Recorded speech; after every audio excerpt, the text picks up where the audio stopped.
Assalamualaikum warahmatullahi wabarakatuh. Selamat pagi anak-anak. Pada kesempatan hari ini kita akan belajar tentang bab 3, yaitu materi genetik. Nah, sebelum memulai pembelajaran, alangkah lebih baiknya kita berdoa terlebih dahulu dengan membaca bacaan basmalah. Bismillahirrohmanirrohim. Nah, pada materi genetik ini kita akan membahas 3 subbab penting. Yang pertama itu ada gen, kemudian yang kedua ada DNA, kemudian yang ketiga ada kromosom. Nah, yang pertama adalah gen. Gen yaitu merupakan unit terkecil dari suatu makhluk hidup yang mengandung substansi hereditas di mana terdapat di dalam lokus gen. Nah, kemudian yang kedua ini ada DNA. DNA ini sebagai pembawa informasi genetik dari satu generasi ke generasi lain. Kemudian yang ketiga ini kromosom. Kromosom ini adalah benang kromatin yang menebal dan memendek. Langsung saja pada pembahasan pertama yaitu gen. Gen di sini memiliki sifat. Yang pertama mengandung informasi genetik. Kemudian tiap gen mempunyai tugas dan fungsi yang berbeda. Pada waktu pembelahan mitosis dan meiosis dapat mengadakan duplikasi. Kemudian, gen ini ditentukan oleh susunan kombinasi basa nitrogen. Yang kelima, di mana gen ini berfungsi sebagai zarah yang terdapat dalam kromosom. Nah, selain itu, sebagai materi hereditas, gen juga memiliki beberapa fungsi lain, di antaranya yaitu tadi sebagai zarah tersendiri yang ada pada kromosom. Kemudian, menyampaikan informasi genetik dari induk kepada keturunannya. Selanjutnya, mengatur proses metabolisme dan perkembangan. Nah, bisa dilihat ini adalah contoh gambar atau bentuk dari gen. Di mana ada sel, nukleus, nukleotida. Nah, gen ini adalah berbentuk seperti untaian rantai.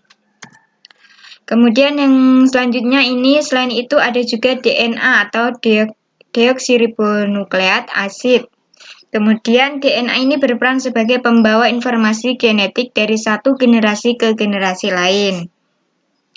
Nah, kemudian DNA ini memiliki sebuah nukleotida di mana tersusun dari gugus gola deoksiribosa. Kemudian ada gugus asam fosfat dan gugus basa nitrogen. Nah, bisa kita pelajari bahwa jadi dikatakan satu nukleotida itu di mana terdiri atas satu fosfat, satu gula, dan satu basa nitrogen yang tersusun secara berurutan.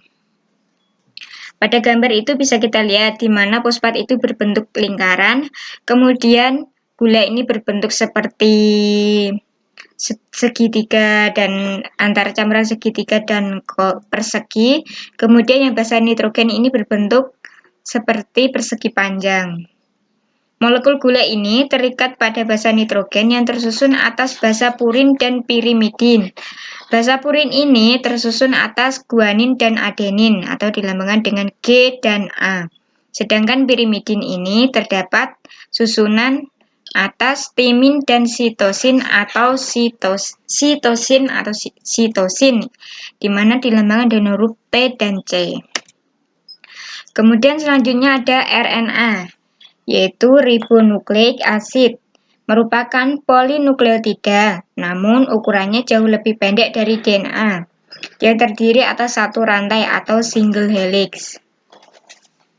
Jenis-jenis RNA ini ada 3, yaitu RNA duta, RNA ribosom, dan RNA transfer. Di mana RNA duta ini penghubung DNA dengan protein dan membawa pesan berupa informasi genetik dari DNA untuk membentuk protein. Kemudian untuk DNA ribosom atau RNA-R ini merupakan terbanyak sekitar 83% dari RNA yang dikandung oleh suatu sel. Kemudian ada RNA transfer, di mana berperan untuk menerjemahkan kodon yang terdapat pada RNAD, di mana akan menjadi satu jenis asam amino, serta mengangkut asam amino ini ke permukaan ribosom pada saat proses translasi. Nah, bisa dilihat ini ada gambar dari struktur RNA.